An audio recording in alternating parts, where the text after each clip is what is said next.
the natural state. I saw it down in the cafe. And by the way, you have a beautiful Capitol. Thank you. This year has been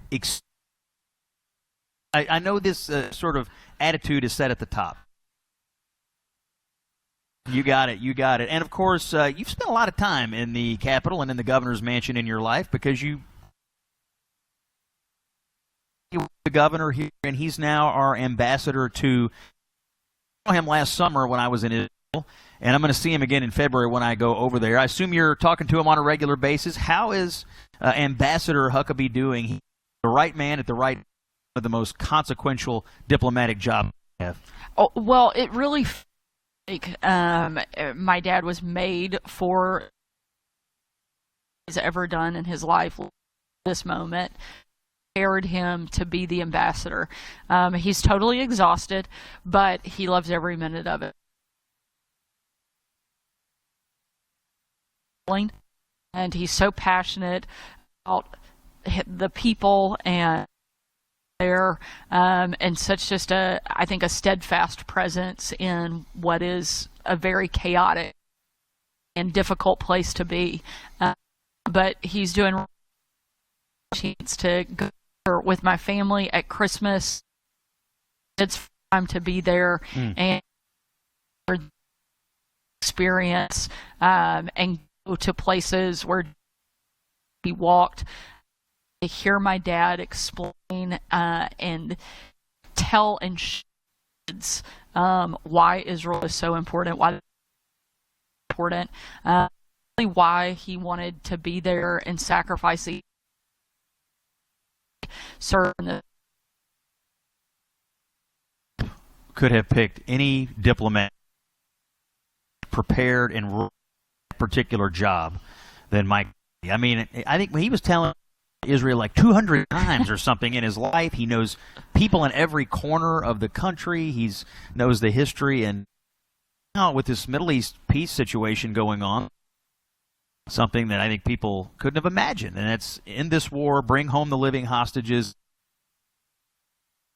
for a lasting peace. That'll be better economic outcomes and security outcomes over there. You obviously were press secretary to President Trump. You worked there in the first term. Now you're serving as a governor, dealing with commentary or reflections on this time around, Trump 2.0, what he's accomplishing. Obviously, I agree with you. Very biased in your praise of my dad. I don't think there's anybody more qualified or better suited to be in the job that he's in. And I think that the president perfect pick. But I also think that the president has done such a great job in showing courage when many people wouldn't have, even in the first administration, when to move, when he was willing to take on and continue a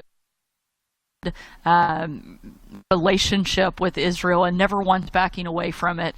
And then his willingness to take action in the early days of his time getting hot.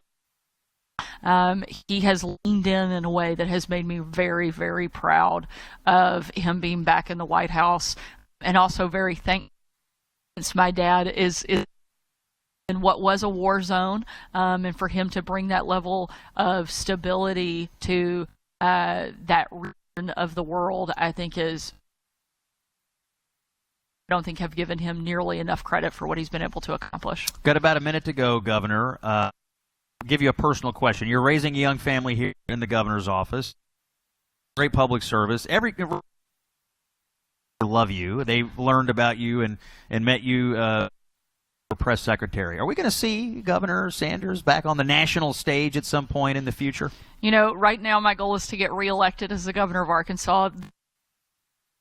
You will. I feel pretty good about it, course. But you know, as you well know, the political environment can change any day. So there's only two ways to run.